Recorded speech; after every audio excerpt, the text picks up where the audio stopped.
I'm here with Hainer today, and you are an amazing soul. I love your passion for what you do. Could you tell me a little bit about it and how you ended up doing this? Welcome to your cafe, Thank you. Choco Cafe. I'm a barista. I like to roast coffee as well. So I've been doing it for the last 10 years, Right. roasting our own coffee. Uh-huh. And so we get coffee from Monteverde, from the area. And also we get coffee from other farms nearby. Okay. So we Okay. normally go directly to the farmer and buy coffee unroasted, green bean like this one over here. Right. And then with this beautiful machine, we roast it. That's wonderful. And it's wonderful that you buy from local farmers as well.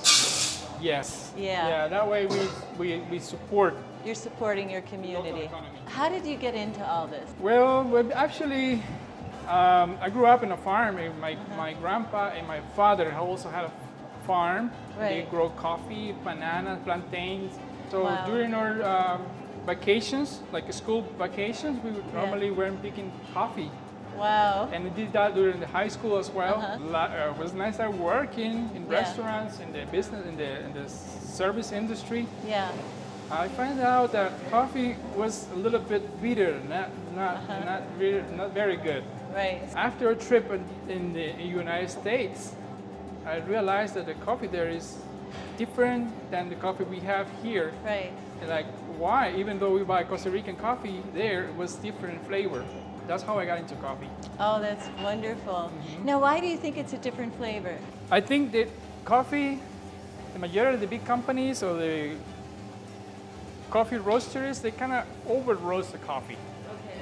to get more body, to get more flavor, but they lose a lot of the sweetness, a lot of the fruity flavor, a lot of the good Okay. taste. Right. But I don't want my coffee to be bitter. Right. Bitterness is a mistake. Yeah, exactly. That's how I feel. I don't like that bitter taste of coffee.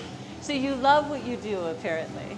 I do. Yeah? Yes. You have an actual, like, did you know when you were young you would have a joy for this, or was it just something you came upon? No, it came with time. Actually, I hate it. When I went picking coffee, we kind of hate it because you spend long hours in the coffee plantation and we get bored sometimes. But as a kid, I hate it. But then Right. I grew up and then I learned and I actually appreciate coffee a lot. That's wonderful. Yeah, That's it was wonderful. actually our main income for Costa Rica economy. Right. In the late 800s, early 1900s, it was Okay. the main income for Costa Rica. Oh, I didn't realize that. Okay. Yeah, until 1960s. Wow. Then bananas took over coffee. Okay. Now Yeah. tell me a little bit about what you're doing here. I see the beans are going around. Yeah, this is a machine, a roasting machine, very simple. We need, for roasting, we need three main elements. Very basic, very important. It's source of heat. We need high temperature. Yeah. We need movement. You see the beans are all Right, being like, right. so we have uniform temperature. And also we need time. Right. Or time. We need those three main things. Then we use our senses. We can use our smell. We can see the color. Right. Roasting is about caramelization. It's about caramelization of oils, sugar, protein, fiber. You can see here we have some roasted beans. They are done already. They are cold. So we're gonna just dump it into our bean tray. Those beans, we're not gonna grind it right away. We're gonna let them sit for at least 30 hours. So they release gases. This is called the degassing process.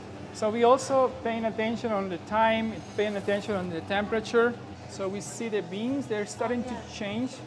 Yeah, they're starting to getting a little bit yellowish. That means we're starting to caramelize. We're right at 6 minutes. We're caramelizing. They start changing the color.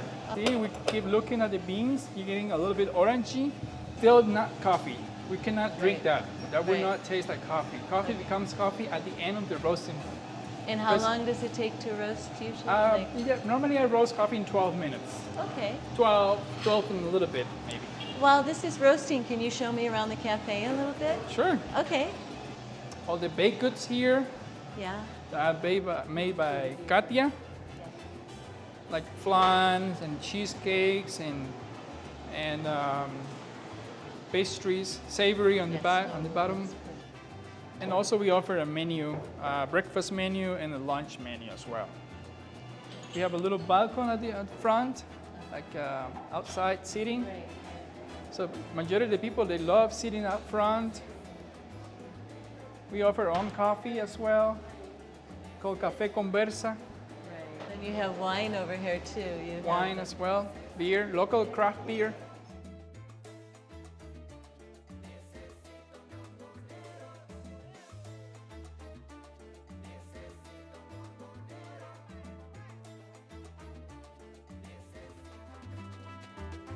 See how they change the size, color? In the roasting process, we lose about 15% weight. They become lighter, but they increase volume. They get 75-80% bigger Right. that they were unroasted. Ah, okay. So they become bigger but lighter, Right. and then they change the color, the shape, and they taste like coffee. Now they're getting dark.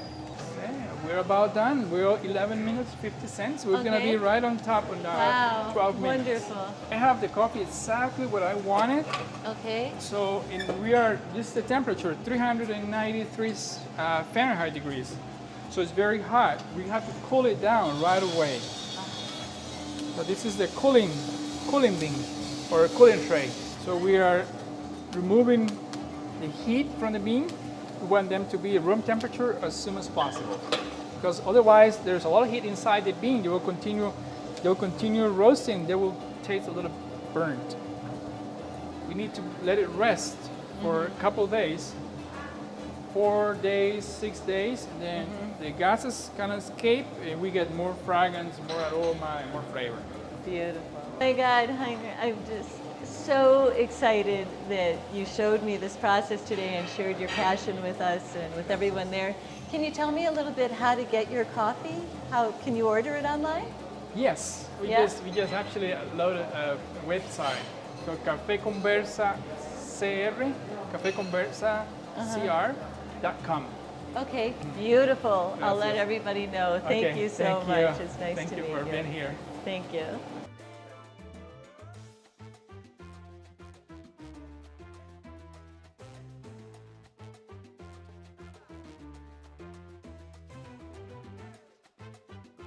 Thank you so much for joining me today on this adventure into passionate living. And we hope you enjoyed all of our wonderful guests who were here today to inspire you to live your dreams and then to use those dreams to make a difference in the world around you. Make sure to join us every week on Tuesday and Thursday nights at 8 p.m. and Sundays at 11 a.m. on your true hometown station, WBBZ. As well, you can join us on our website at passionateliving.com and on our YouTube channel, Passionate Living TV. And thanks so much again for joining us, and we look forward to seeing you next week on an amazing journey into passionate living.